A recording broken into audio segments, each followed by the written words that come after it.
আমি আর কাজিনরা মিলে কোথায় বেড়াতে গেলাম সেটাই থাকছে আজকের ব্লগে। আসসালামু আলাইকুম, কেমন আছেন সবাই? আশা করি সবাই আল্লাহর রহমতে ভালো আছেন। আপনাদের দোয়ায়ও আল্লাহর রহমতে আমি অনেক ভালো আছি। আজকে আমি আর আমার কাজিনরা মিলে রেডি হয়ে রওনা দিলাম ছোট মামানিদের বাসায়। কাজিন বলতে আমার সাথে সুরাইয়া আর স্নেহা যাচ্ছে। আমাদের সাথে আজকে কনককেও যেতে বললাম, বাট ও যাবে না। আমাদের বাসা থেকে বের হওয়ার কথা ছিল 10টা-11টার দিকে, কিন্তু আমরা ঘুম থেকে উঠতে লেট করে ফেলছি। এখন দুপুর হয়ে গেছে। আমি আর আমার কাজিনরা প্রায় 1টার দিকে বাসা থেকে বের হলাম। আমাদের বাসা থেকে ছোট মামিদের বাসা বেশি একটা দূরে না। একটা অটো রিক্সা নিয়ে কাজিনরা মিলে গল্প করতে করতে চলে আসলাম ছোট মামিদের বাসায়। এই বাসায় হঠাৎ করে কেন আসলাম সেটা এখনো আপনাদেরকে বলা হয়নি। আমার মামা তো ভাই খেলতে গিয়ে পায়ে ব্যথা পাইছে, তাই আমরা তাকে দেখতে আসলাম। মামিদের নতুন বাসাটা খুবই সুন্দর, যদিও বা আগে তেমন একটা আমাদের এই বাসায় আসা হয়নি। আজকে আমরা সকালে ঘুম থেকে অনেক বেশি লেট করে উঠছি, তাই আমাদের বাসায় কোনো নাস্তা করা হয়নি। মামিদের বাসায় আসার পর প্রথমে আমাদেরকে শরবত দিল।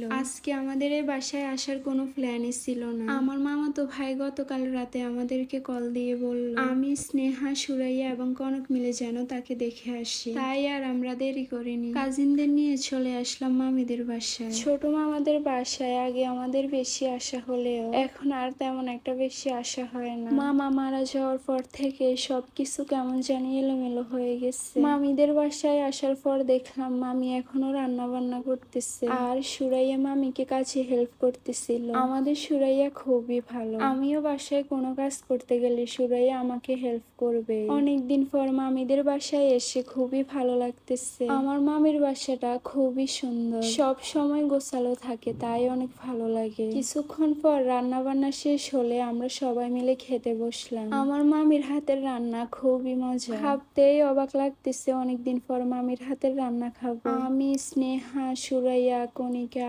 আরাফাত এবং মামি মিলে সবাই একসাথে খেতে বসলাম। আমরা যখন খেতে বসলাম তখন কনককে অনেক বেশি মিস করছিলাম। আমি বাহিরে কোথাও ঘুরতে গেলে প্রায় সময় কনককে নিয়ে যাই। কাজিনরা মিলে গল্প করতে করতে আমরা খাওয়া দাওয়া শেষ করলাম। আমরা সবাই মিলে খুব ভালো একটা সময় কাটালাম। কাজিনদের মধ্যে হাসি ঠাট্টা মজা করা সবকিছু মিলিয়ে আজকের দিনটা অন্যরকম ছিল। আজকে অনেক গরম পড়তেছিল, তাই আমরা সব কাজিনরা মিলে খাওয়া দাওয়া করে ছাদে গেলাম। যারা যারা এখনো আমার পেজটি ফলো করেন নাই অবশ্যই ফলো করে দিবেন, আর আমার ব্লগটা কেমন লেগেছে আপনাদের কাছে অবশ্যই কমেন্ট করে জানাবেন। আমরা সবাই মিলে ছাদে কিছুক্ষণ ঘোরাঘুরি করলাম, কাজিনরা মিলে একটু হাসি ঠাট্টা এবং আনন্দ করলাম। এরপর আমরা সবাই মিলে বাসায় চলে আসলাম। বাসায় এসে দেখি মামি আমাদের জন্য নাস্তা রেডি করে রাখছে। বিকেল হয়ে গেছে, তাই আমরা নাস্তা খাওয়া শেষ করে একটু রেস্ট নিয়ে বাসার উদ্দেশ্যে রওনা দিলাম। কাজিনদের নিয়ে মামিদের বাসায় আমি খুব ভালো একটা সময় কাটালাম।